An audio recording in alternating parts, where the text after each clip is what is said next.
mount goes out. This is the elevator at the design center, the service elevator. This replaced a Westinghouse Freight very recently. This is fresh, so fat rip.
I won't lie to you, although it is very slow, this has a very, very nice overhead traction motor and is very, very clean, but that's because this is a fresh mod. So once this gets a fair amount of use over the next couple of years, it'll be pretty scuffed up.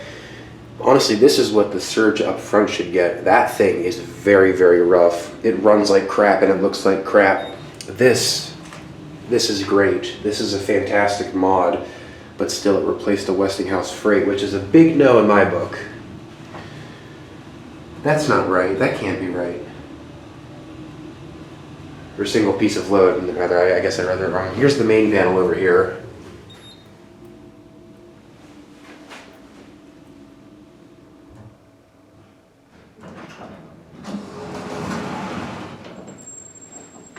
I wonder.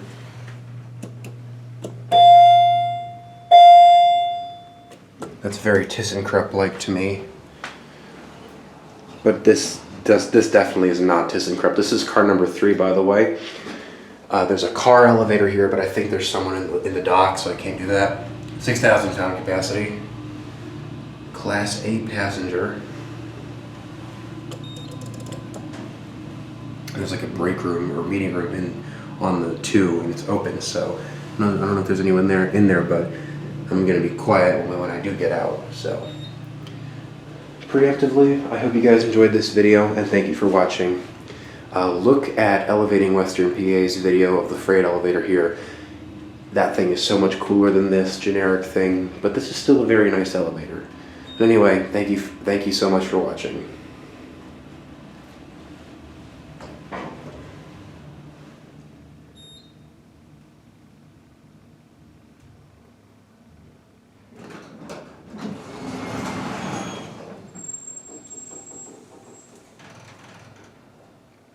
I'll stay in here. Blend it on 4. Lie down 4.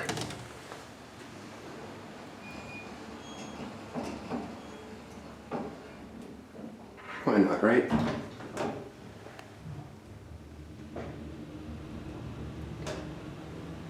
Four is just a typical office floor. I do like that this has tray lighting. That's pretty cool. It's almost like they tried to replicate a vintage elevator cab, but with a modern twist.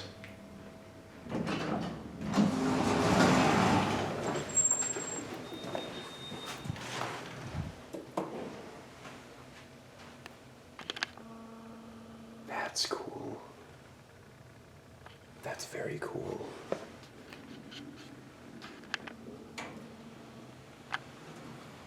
Okay, well that's it. I hope you guys enjoyed. Look, you see that's where the door was up there, where it ended. That's it.